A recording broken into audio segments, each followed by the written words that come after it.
World top 100% scholarship తో admission పొందాలి అనుకున్న India top competitive exams IIT NEET IAS design law group 1 government jobs etcetera guidance కావాలి అన్న India and world top universities లో medicine law finance join అవ్వాలన్నా students and parents కి career counselling కావాలన్నా మీ కెరియర్ డెసిషన్ డబుల్ చెక్ చేసుకోవాలి అనుకున్న 25 years experience doctor Satish IRSC గారిని సంప్రదించండి. నమస్తే, welcome to prime line education. నేను సునీల్. యూజీ చాలామందికి బీటెక్ చదవాలని కళ కోరిక అందరికీ ఉంటుంది. ఇప్పుడు అందరూ చేస్తున్నది కూడా అదే. కానీ ఇండియాలో చేయడం వేరు, యూజీ అబ్రాడ్లో చేయడం వేరు.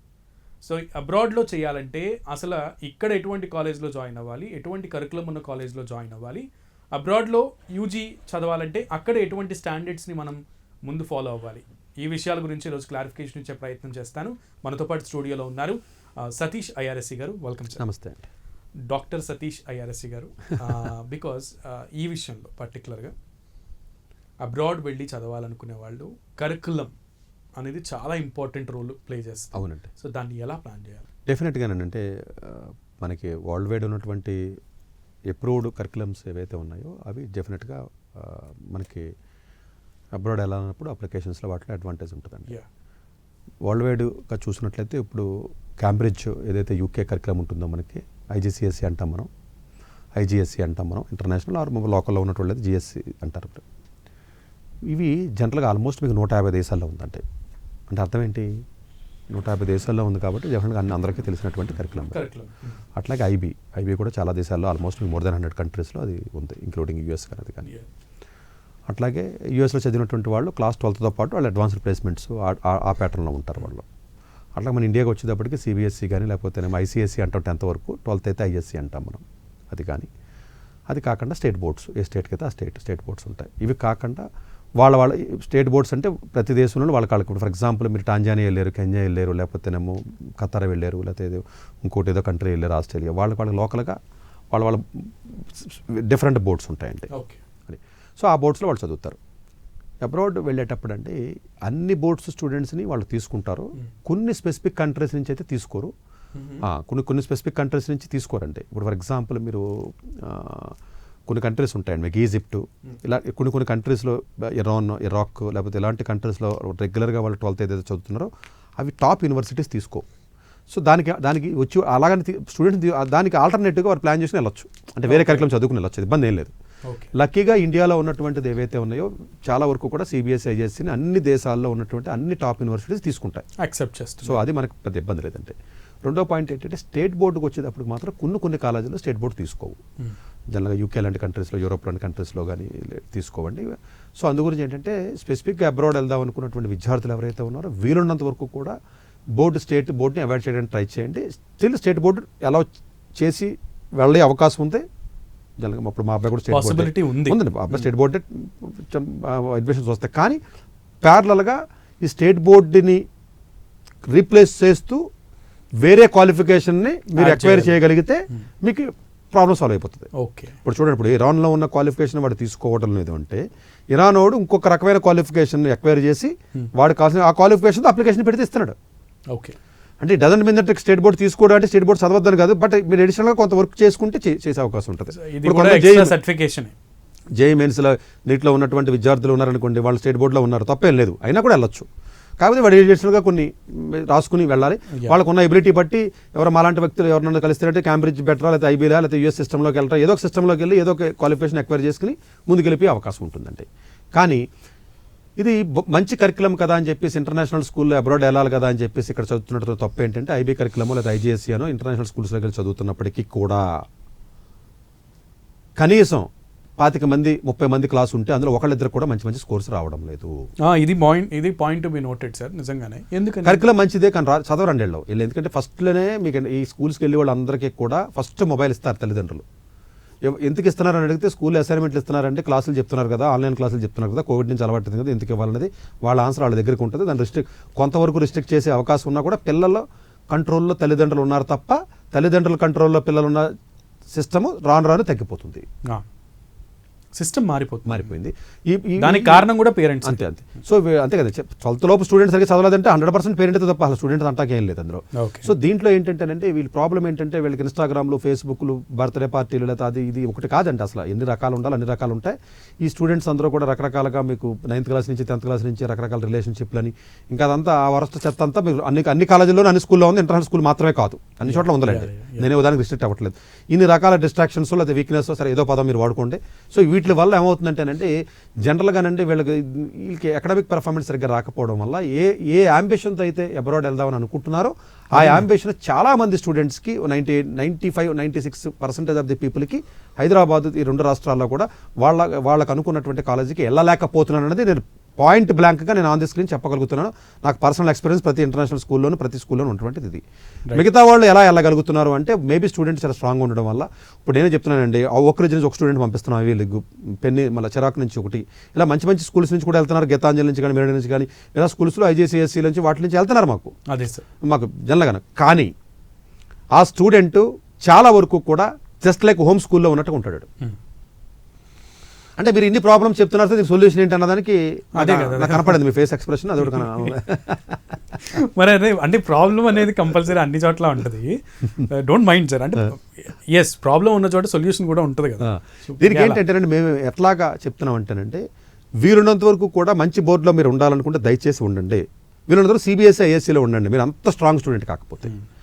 IBకి మాత్రం 1కి 10 సార్లు ఆలోచించుకోండి. స్కోర్స్ మీకు 39, 38 రాకపోతే Tier 1 కాలేజీని మీరు ముట్టుకోలేరు. అసలు ఎవరు మీరు ఇస్తారని ఎవరు చెప్పినా నమ్మొద్దు. ఎందుకంటే మీరు ఎవరిని అడిగినా ఆడి మీలాగా సగం నాలెడ్జ్ ఉన్నవాడు ఉంటాడు కాబట్టి ఉపయోగం లేదు. ఆడు టీచర్ అయినా, కౌన్సిలర్ అయినా, ఇంకొకళ్ళైనా వాళ్ళకి నాలెడ్జ్ ఉండదండి. ఎందుకంటే 100లో ఒక్క కాలేజీ బెటర్ కాలేజీ అన్నప్పుడు ఒక్క కాలేజీ గురించి ఒకటికే తెలుస్తుంది. అదే కదా సార్, మీరు 99 పీపుల్లో ఉన్నారు, మీరు ఎవరిని అడుగుతారు? మీరు 99 పీపుల్ని అడుగుతారు. ఆ 99 రీజన్స్ వస్తాయి. గంప అందులో మీరు ఇక్కడెక్కడే తిరుగుతున్నారు కదా, బయటికి రావాలి. ఆ బెటర్గా ఉన్నవాడు బయట ఉంటాడు, సర్కిల్ బయట. సో అందువల్ల సింపుల్ థంబ్ రూల్ అండి, 1% ఆఫ్ ది స్టూడెంట్సే బెటర్ కాలేజీకి వెళ్ళగలరు కాబట్టి 1% ఆఫ్ ది స్టూడెంట్స్కి ఆ నాలెడ్జ్ ఉంటుంది. మీరు ఎవరిని అడిగినా మ్యాక్సిమం 99% ఆఫ్ ది పీపుల్లో ఉంటారు వీళ్ళు. జోగి ఏంటి సామెత ఏంటది ఒకటి ఉంటుంది, జోగి రాసుకుంటే బూడిది రాస్తుంది అన్నట్టు. మీరు తెలివిగా నాతో చెప్పేస్తున్నారు, మీరు చెప్పకుండా. నేను స్టూడెంట్స్కి ఆపోజిట్ కాదయ్యా, మీరు నన్ను అనుకోమాకండి. అంటే స్టూడెంట్స్ డెఫినెట్గా అబ్రాడ్కి వెళ్ళాలంటేనంటే వీలున్నంత వరకు కూడా అంటే CBSE ISC లాంటి దాంట్లో పెట్టుకునండి. 11th పబ్లిక్ ఎగ్జామ్ ఉండదు కాబట్టి స్కూల్లో ఏదైనా తెలిసిన వాళ్ళతో పబ్లిక్ ఎగ్జామ్ ఉండదు కాబట్టి కొన్ని స్కూల్లో మంచిగానే పర్సంటేజ్ ఇస్తూ ఉంటారండి. 97, 98 అట్లా ప్లాన్ చేసుకుని వీలున్నంత వరకు కూడా అంటే హోమ్ అంటే రెగ్యులర్గా స్కూల్కి వెళ్ళి రెగ్యులర్గా చదువుదాం అనుకున్నటువంటి విద్యార్థి మాకు ఈ ఎవ్రీ ఇయర్ అండి, గత 4 ఏళ్ళు కాదు, 5 ఏళ్ళ నుంచి కాదు, ఎక్కువ మీకు హోమ్ స్కూలింగ్ నార్మల్గా టాప్ కాంపిటేటివ్ ఎగ్జామ్స్లో ఉన్న వాళ్ళు మీకు టాప్ స్కూల్కి వెళ్ళారండి. చూడండి సార్, ఐవీ లీగ్స్ కానీ ఎవరు వెళ్తారంటే వాళ్ళు ఏం చేస్తారో చెప్పమంటారంటే టార్గెట్ చాలా క్లియర్గా ఉంటుంది, ఒక్కటే గోల్. అంటే మీరు రాయి విసురుతున్నారో ఎక్కడికి విసురాలో తెలియదు,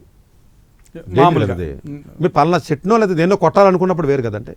సో డైరెక్షన్ మీరు వెళ్తున్నారో కారులో వెళ్తున్నారు, ఎక్కడికి వెళ్తున్నారంటే తెలుస్తారు, బట్ వెళ్తున్నారు ఎక్కడికి వెళ్తున్నామంటే ఉండాలి కదా. సో అందు గురించి ఏంటంటే గోల్ క్లియర్గా ఉన్నటువంటి స్టూడెంట్స్ ఎవరైతే స్టబాన్గా ఉంటారో, మొబైల్కి వీక్నెస్ అవ్వకుండా ఎవరైతే ఉంటారో వీళ్ళు జనరల్గానంటే ఎక్స్టర్నల్ ఎగ్జామ్స్ రాయాలంటే. ప్లస్ ఈ ఎగ్జామ్స్కి స్కూల్లో ఉన్న టీచర్స్ మీద నమ్మకం పెట్టుకోవద్దు, వాళ్ళు సరిగ్గా చెప్పరు. ఎందుకంటే మంచి మంచి టీచర్స్ దొరకట్లేదండి ఈ బోర్డ్స్కి, ICSE అంతే మన IGCSE కానీ లేకపోతే IP కానీ. ఎడిషనల్గా సపోర్ట్ తీసుకుని డైలీ 3 to 4 అవర్స్ చొప్పున మీరు ఎవరన్నా గైడెన్స్లో ఉండి కంటిన్యూస్గా కానీ నిజంగా మీరు చదవగలిగితే 11th మంచి స్కోరు CBSE ISCలో వస్తూ ప్యారలల్గా ఏపీసా, IGCSEకి లేకపోతే ఫర్దర్ మ్యాథ్స్ లాంటిదా లేకపోతే వేరే ఏదైనా ఎక్వైర్ చేసిన ఒలింపియాడ్ లాంటి ఎగ్జామ్స్ ఇంకోటి ఎడిషనల్గా ప్లాన్ చేసుకుంటూ, కొంత రీసెర్చ్ ప్లాన్ చేసుకుంటూ, ప్రాజెక్ట్స్ ప్లాన్ చేసుకుంటూ మీరు చక్కగా 4 to 5 అవర్స్ మీరు స్కూల్లో కాకుండా ఇంట్లో సిన్సియర్గా మీరు ప్లాన్ చేసుకోగలిగితేనే మీరు ఆ కాలేజీని టచ్ చేయగలరు. 90% పీపుల్ ఇప్పటికే ఇది మనకు సంబంధించింది కాదనుకుంటారు. బట్ అంటే జనరల్గా అంటే నేను మాట్లాడేది ఆ మిగిలిన 10% అండి, మిగిలిన 90తో నాకు పని లేదు. ఆ 90 టేక్ కేర్ చేయడానికి చాలా మంది ఉన్నారు సొసైటీలో, వాళ్ళు చూసుకుంటారు. సో అన్ని ఒకటే చెప్పలేడు కదండి. సో డెఫినెట్గా ప్రతి స్కూల్లోనూ మీకు ఆ సపోర్టింగ్ మెకానిజం ఏదైతే ఉంటుందో అది మీకు సరిపోదు. డెఫినెట్గా మనం ఎక్స్ట్రా ఎక్వైర్ నాలెడ్జ్ అయితే చేయాలి. ఎందుకు సరిపోదు అంటే క్లాసులో ఉన్న 30 మందిలో యాంబిషన్ ఒకటికే ఉంటుంది. వర్క్ చేయగల దమ్ము, యాంబిషన్ కూడా కాదు, యాంబిషన్ అందరికీ ఉంటుందండి, అది రాంగ్ వర్డ్. కానీ వెళ్ళి చేయగల కెపాసిటీ ఉంటుంది. ఆ ఒక్క కెపాసిటీ ఉన్నవాడు ఎక్స్టర్నల్ సపోర్ట్ తీసుకోండి. మిగిలినోడు ఎలాగా అది పెద్ద ఇష్యూ లేదు, అది తీసుకున్న పెద్ద ఉపయోగం లేదు.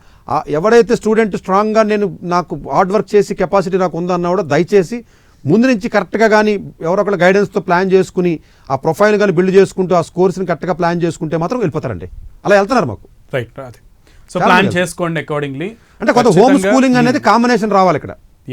మీరు చదివే అకాడమిక్స్తో పాటు మీకు డెఫినెట్గా ఇంకొక ఎక్స్ట్రా 4 to 5 hours కనుక మీరు మిగతా వాటి మీద నాలెడ్జ్ని ఎక్వైర్ చేయడానికి కనుక కాన్సన్ట్రేట్ చేసి టైం కేటాయించగలిగితే so that will show you a clear way and easy way to enter in to UG universities in abroad. So ఇది మాత్రం చాలా క్లియర్గా చెప్పారు సార్. అంటే మీకు అసలు కనీసం స్కూల్లో మాకు డబ్బులు ఎక్కువ ఉన్నాయి లేదా స్కూల్లో చేయలేను అనుకుంటే చిన్న స్కూల్లోనే జాయిన్ అవ్వండి. బట్ 1-on-1 కానీ లేదా గ్రూపుల్లో కానీ ట్యూషన్స్ కానీ హోమ్ స్కూలింగ్ కింద పెట్టుకుని స్టూడెంట్ గట్టిగా ఉంటే మాత్రం మీకు ఫుల్ స్కాలర్షిప్ వెళ్ళిపోవచ్చు అండి. సో ఫుల్ స్కాలర్షిప్ నోట్, అది కూడా నోట్ చేసుకోవాలి. అందరూ జనరల్గా టాప్ కాలేజీలన్నీ ఇప్పుడు ఐవీ లీగ్స్ లాంటి ఫుల్ స్కాలర్షిప్తో వెళ్తారండి, వాళ్ళ స్కాలర్షిప్ బాగా ఇస్తారండి. సో మీరు ఎక్స్పెన్సెస్ గురించి కూడా ఆలోచించాల్సిన అవసరం లేదు. Sincerity only will pays you. ఆ విధంగా మీరు ప్లాన్ చేసుకుని ముందుకెళ్ళండి. మా అబ్బాయి బాగా తెలివైన బాగా చదువుతారంటే చదివించండి, భ్రమలో ఉండదు. అలా ఉంటే చదివించేయమంటాను, చదివించి పంపించండి. సో ప్రూవ్ చేయండి, సొసైటీకి ప్రూవ్ చేయండి, మాటలతో కాదు చేతులతో చూపించండి అనేది సార్ యొక్క విజ్ఞప్తి. సో ఇది ఇవాల్టి ప్రత్యేక కార్యక్రమం. మరో కార్యక్రమంలో మళ్ళీ కలుద్దాం. Till then stay tuned to prime 9 news. Thank you so much. Thank you. Doctor A Satish garu AP Telangana విద్యార్థులకు సుపరిచితమైన పేరు. సతీష్ గారు 2001 యూపీఎస్సీ పరీక్షల్లో ఉత్తీర్ణులై ఇండియన్ రైల్వే విభాగంలో ఉద్యోగం సాధించారు. సతీష్ గారు చదివిన చదువులు engineering, MTech, MBA, executive MBA, MSc, MBA HR, MA psychology లాంటి పోస్ట్ గ్రాడ్యుయేషన్ డిగ్రీలతో పాటు డాక్టరేట్ కూడా చదవడం జరిగింది. డాక్టర్ సతీష్ గారు నిరంతర విద్యార్థి. అలాగే సతీష్ గారు పలు ప్రతిష్టాత్మక కాంపిటేటివ్ పరీక్షల్లో యూపీఎస్సీ నిర్వహించే సివిల్ సర్వీసెస్ పరీక్షల్లో 159వ ర్యాంక్, అలాగే ఇంజనీరింగ్ సర్వీస్లో 24వ ర్యాంక్, గేట్ ఎగ్జామ్లో 4వ ర్యాంక్, క్యాట్ ఎగ్జామ్లో 99.8%, జీమాట్ ఎగ్జామ్లో 760 స్కోర్, ఇలా పలు కాంపిటేటివ్ ఎగ్జామ్స్లో మొదటి ప్రయత్నంలోనే ఎన్నో ర్యాంకులు సాధించారు. ఇన్ని క్వాలిఫికేషన్స్, డిఫరెంట్ కాంపిటేటివ్ పరీక్షల్లో ర్యాంకులు సాధించిన వ్యక్తులు మన ఇండియాలో చాలా అరుదని చెప్పాలి. ఇలాంటి అకాడమిక్ల పరంగా, కాంపిటేటివ్ల పరంగా ఇన్ని ర్యాంకులు సాధించడంతో పాటుగా గవర్నమెంట్ ఉద్యోగం చేస్తూ పలు అవార్డులు తీసుకున్నారు. సతీష్ గారికి జనరల్ మేనేజర్ అవార్డు జోనల్ లెవెల్లో, ఆల్ ఇండియా లెవెల్లో నేషనల్ లైఫ్ టైమ్ అచీవ్మెంట్ గుర్తింపులు దక్కాయి. అప్రిసియేషన్ ఆఫ్ ప్రెసిడెంట్ ఇండియా నుంచి గానీ life time Seva Sri award from Andhra Pradesh మంత్రుల నుంచి అందుకున్నారు. వీటితో పాటు పలు రకాల అవార్డులు అందుకున్నారు. ఎన్నో ప్రతిష్టాత్మక ఆర్గనైజర్స్ సంస్థలో పర్మనెంట్ మెంబర్గా ఉన్నారు. కష్టపడి పైకి వచ్చిన వ్యక్తి కావడం వల్ల గత 20 సంవత్సరాల నుంచి ఎంతో మంది చిన్నపిల్లల దగ్గర నుండి 5, 6 తరగతి విద్యార్థుల నుంచి పెద్ద పెద్ద పీజీ, పీహెచ్డీ కాలేజీలకు వెళుతూ విద్యార్థులకి అవగాహన కల్పిస్తూ ఉంటారు. ప్రతి విషయంపైన డాక్టర్ సతీష్ గారు స్పష్టమైన అవగాహన కలిగి ఉన్నారు. డాక్టర్ సతీష్ బలంగా నమ్మే సూత్రం ఏంటంటే అవేర్నెస్ ఈజ్ ఎవ్రీథింగ్. మనిషికి అవేర్నెస్ ఉంటే ఏదైనా సాధించగలరు. ఒక్క మోటివేషన్తోనే కాదు, ఏది చెయ్యాలి, ఏది చేయకూడదు, ఎలాంటి డెసిషన్ తీసుకోవాలనే విషయాలపై, ముఖ్యమైన విషయాలపై అవగాహన కల్పిస్తూ ఉంటారు. అలాగే గవర్నమెంట్, ప్రైవేట్ జాబ్లే కాకుండా ప్రపంచ దేశాల్లోని జాబ్స్పై కూడా అవగాహన కల్పిస్తూ ఉంటారు. ఉద్యోగాలతో పాటు పెద్ద చదువులైన ఐఐటి వంటి వాటిపై సెషన్స్ నిర్వహిస్తూ ఉంటారు. ఇప్పటి వరకు 3 లక్షల సెమినార్లు ₹1 తీసుకోకుండా ఉచితంగా నిర్వహించారు.